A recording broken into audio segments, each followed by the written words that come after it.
All right, legends, let's discuss some trades. So I've mucked around with doing 3 trades just to see how things look. I've got one guy on the buy, so I was playing around with how I could do some looping as well. And look, thinking about it now, if all goes right, I probably don't have to make 3 trades. So I've got these 3 in there for now, but I will be rolling that back. And most likely going to go through this first game without making any trades, which is a little bit annoying. Obviously, there's guys like Adam Fanor-Blake. We have Tom Starling, who I have some interest in. Not currently in the trade plans, but I would have liked to have seen kind of like how KO Weeks goes and then be able to make some decisions from that. But the 3 trades I have made is Aiken, Olukwatu, and Fuller. I still haven't got the information on Hammer. So again, another reason why I'd like to wait, because if I don't have to make a trade this week, that would be ideal. A 3rd trade, that is. But trade-ins right now are White and Kolomatangi and Watson. And they're the 3 I've plugged in. It could be a Payne Haas, could be a Curran, could be a Randall, could be Starling. But obviously, yeah, the Starling one I'd have to pick now. But that 3 trades leaves me with bringing in 3 really good players. I've got full coverage in everywhere except for hooker with these 3 trades. And that's the thing with Starling. The other thing also is if Cook was to go down, I could just straight swap him to someone like Reid Marnie. There's a pretty simple one there, and obviously Starling's the other guy on my list that I was interested in. But as I said, the reason why I would like to potentially reverse these is if things go well tonight. So we've got KO Weeks, and I've got him in the 5 spot right now. If he was to score a 40 odd or something like that, then I'd be quite happy to take that score. And then, it's just another player that I wouldn't need to trade out. Another trade I wouldn't have to make if I've got, Weeks to do well. I think Whiten should be pretty solid against the Tigers. I've got Jai Gray as well. I'm pretty happy to play in that one also. And then really it's only Willison and Marzu. I'm like, oh, well, with Carrigan, with Hassel, those guys playing, Willison probably gets a few less minutes. And, Cotter's backing up. So I've got Plath, Fainu, Hughes, Galvin, Karaz, Garrick, Drinkwater, Wishart, Tedesco. Happy to play all those guys. If one of my other guys happens to do really well, I could loop them and not make that 3rd trade for someone who's out as well. So I have 2 guys that I could do some looping with. So there's a few things to work out. And obviously if I don't trade anyone, if I just completely reverse all of them, none of these guys play that I'm trading out or trading in this first game tonight. So I can get some more information on guys like Fuller and make a further decision from there. But Olukwatu is definitely going to come out, and also Aiken. So it'll be 2 trades at minimum. I could get anyone really in the game with those 2 trades. I got like 300k in the bank pre-setup. And that's probably the main thoughts on where I'm at. There's so many guys we could look at obviously this week. Watson's great. Payne Haas is going to play this week. He's great. You could go the cheaper guys. You got Tarpane, who's in a really solid spot. If you want a hooker, it's Reid Marnie. If you want Burton, you can go for that one. If you want Ponga, awesome. Campbell, obviously someone that a lot of people want as well. I don't need any more wing fullbacks right now, but that's why I'm going for. Obviously with King being out, he's Gornsky, so Kolomatangi would fill that void, or he can be my second edge. Looking at next week and potential, if I wanted to get Cleary for next week, if I went for Watson here, 108k in the bank. Wishart's going to have to go eventually, so it might be like a Wishart and Marzu, could be Wishart and Blore, could be Wishart and Weeks. Those types of guys could be traded out to end up getting a Cleary, and then I could go down to Starling if he's still doing well, or I can go to one of these other cheaper guys if I want to do that. And I suppose as well, if I didn't make that 3rd trade, it gives me that 1 extra trade in the bank to kind of muck around with. So as I said in the previous video, fairly fluid with where the trades are at the moment. I'm just going to be a little bit annoyed, more so with Tom Starling, just because I've been pretty interested in him for the last week or so. And just with so much cash in the bank, I haven't needed to bring him in as a cash down to be able to get the other guns, because I'm selling Aiken, Olukwatu, and a Fuller, 3 guys in the 650 range, and then I've got 300k in the bank. I don't need to. But if I went Starling this week, it leaves me a lot of cash in the bank to get potentially, Payne Haas or Watson or whatever. Like if I don't get them this week, get them with Cleary next week. So, and it also gives me cover this week as well for Starling does. So I'm also very, very concerned and very worried about me with the hooking position this year and how poorly I've picked it. So I feel like if I was to, I've got that little negative Nancy vibe about me with Starling at the moment. If I was to pick him up, he goes pretty poorly. But we will see. We'll see how that one plays out for sure. There's still room for me to just trade him in tonight and loop him along with KO Weeks. Have Starling in the 5, have Weeks in the 6, but and potentially not sell. Sorry, if like Fuller stays on the bench, sell him and keep like an Olakau'atu for this week and trade him out next week, or Aitken, one of the two, right? If both of those guys do well, they're the kind of things I'm looking at. But obviously Whiten's in there at the moment in this loop spot in number 6. So I have Kale Iro in the centers, so I can move him into center and bring Karaz down to fullback, Drinky onto the interchange. So I have no more centers on my bench, which would mean if I didn't like Weeks to score, instead of having to take that with that looper, I get White and score in number 6. So that's how I was looking to play this one if I did end up making those 3 trades. But I'm still unsure as to what the best plan of action is. Obviously, with thoughts to be getting a Cleary next week, potentially guys like Payne Haas. If I didn't go Watson, maybe Crichton. There's a few different options going around. And Starling this week would allow me plenty of cash to be able to go for those trades next week. And potentially even just make 1 trade rather than having to do 2. I think that's something I might need to have a look into. But again, hopefully it's can get some good scores for the loopers over the next game or 2. And I don't have to make a tremendous amount of trades. And I can keep a couple extra compared to the people that are quad, 4 trading there. So there we go. That's the thoughts right now. I do think still if I was to bring in Kolomatangi, I think he's a terrific captaincy option. But for feeder, the other thing is if I'm reversing all my trades, Kolomatangi's not in the side yet, and therefore I wouldn't captain him. So I just captain Dave for feeder and lock that in and go from there, and then work it out around that. Because I think all the guys like Kolomatangi for feeder, Watson, Haas, they're all should be able to score somewhere similar in that sort of 55 to 75 range, you'd imagine. So, Fafita has that opportunity this week as well, up against Manly. He's up against probably Burbo.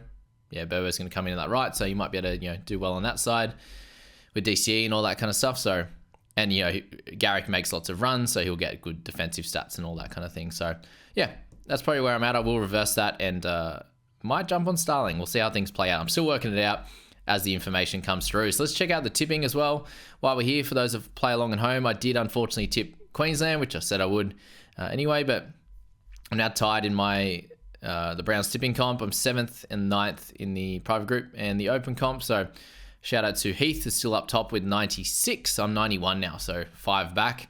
And he's got a 2-point lead on the rest of the crew, which is pretty cool. But my tips for this week, I had the Maroons, obviously. I think I'm going to jump on Raiders. I think with Fogarty back, with Zach Hosking returning too, I think that they can return to some decent form at home this week. So I think it'll be a very, very close game. It'll be a fun one to watch. But I'm going to tip the Raiders in this one in a tough tussle. Rabbitohs over Tigers probably should be one of the easier picks of the week, but we'll see how the Tigers come out of this one. That's actually up near me in Gosford.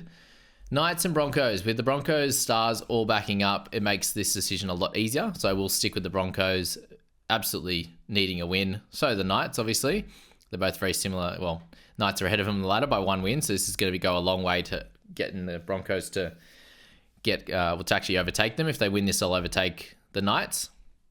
And then the Raiders and Warriors play each other, so it's going to be a really fun little setup there. Storm against the Roosters. If all the Roosters back up, I'll tip the Roosters. They're the better team right now. I think they'll really hurt the Storm defensively on that right-hand side. Nick Meaney's back as well.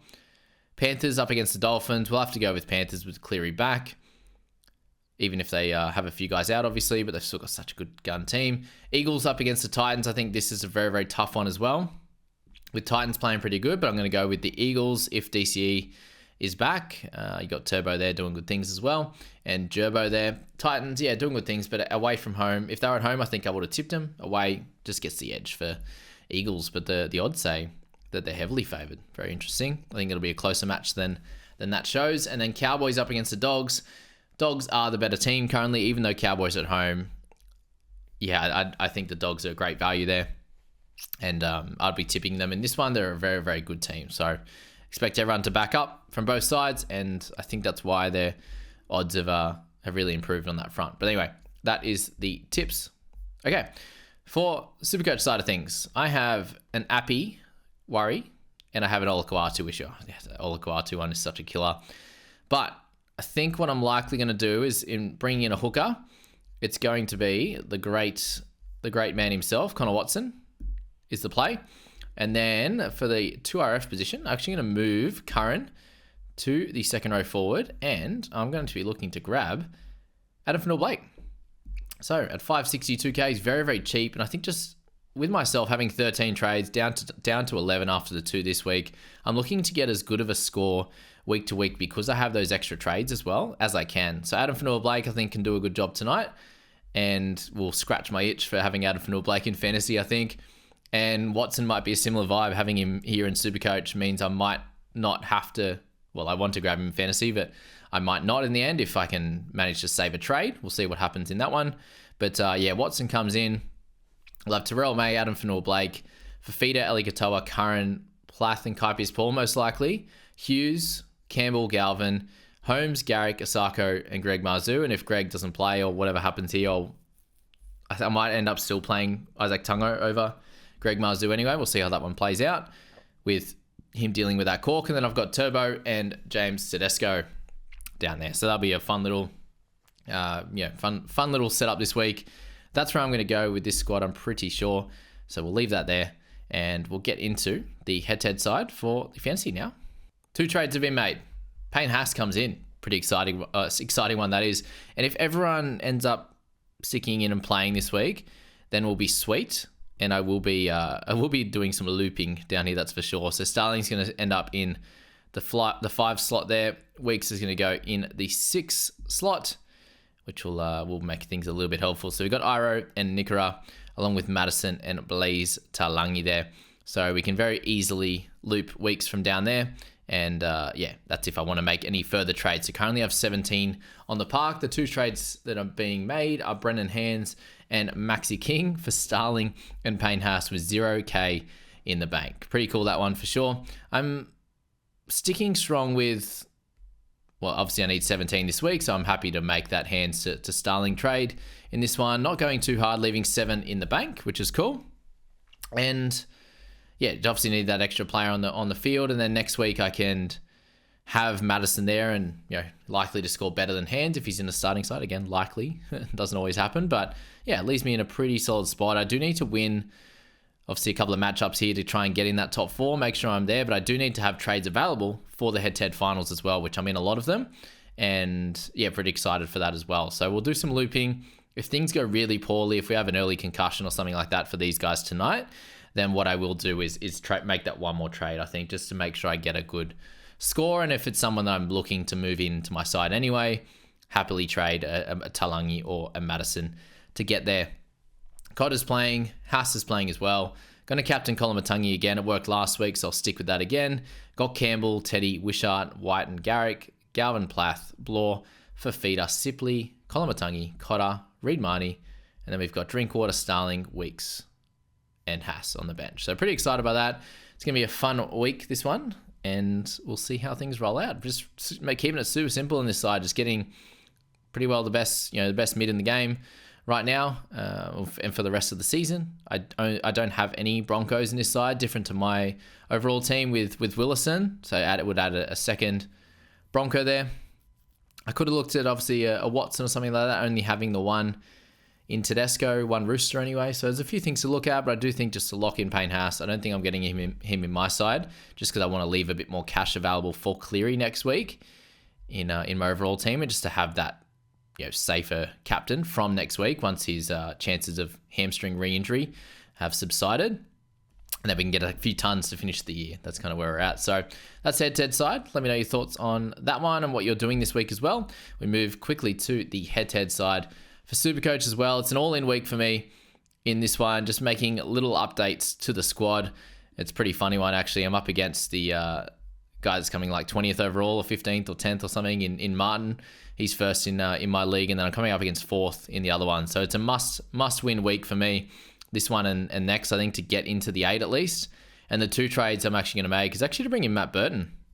So Connor Watson comes in the 2RF position for me this week, with Matt Burton in the 5/8 slot there, with Olakau'atu and Blaze Talangi coming out, leaving me 300k to make a move next week to make a good upgrade as well. Whether it's from one of these close to 500k guys in Strange or Kaipi's Paul and these types of guys, maybe even a Plath can have a big upgrade as well. But we're sitting there with Coruscant on the bench now, not playing. Reid Marnie, Terrell May, Adam Finnell-Blake, Fafita, Plath, Kaipi's Paul, Watson, Katoa, the same 5 as my team. Hughes, Burton, Galvin, so that'll be fun. Young, Holmes, Garrick, Asako, not playing Strange or Will Price currently. We'll see how that one plays out. I don't know if we can pick Strange tonight. We'll see how that one goes. Got Gray, so hopefully he can go really nuts against the Tigers there, and then have Tedesco as vice captain. So 334 in the bank, but this is the week. I'm using trades because I need to get in the 8. If I don't make the 8, we're done. We're not going to play this head-to-head one anymore, but still sitting in a really good spot overall, surprisingly enough, like 2,394 overall, but I can't even make the top 8 for my my head-to-head competition. So they're very, very strong, obviously. And yeah, we're going all in this week, hoping for it to work. I think that Burton can do really well against the Cows. Could go for like a DCE, but Burton fresh, I think we'll prefer that. He's a bit cheaper, leaves me cash for next week as well. And then Watson, I think he can do great this week in that one. Could have potentially got like a Payne Haas or something like that, but it doesn't help me clearly in the front row.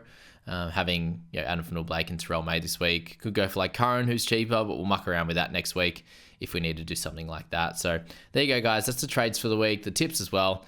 I wish you guys all the best of luck in tonight's first fixture, if you have any players, and if you don't, I'm sure we'll all have a lot of players in that Rabbitohs game. See you guys.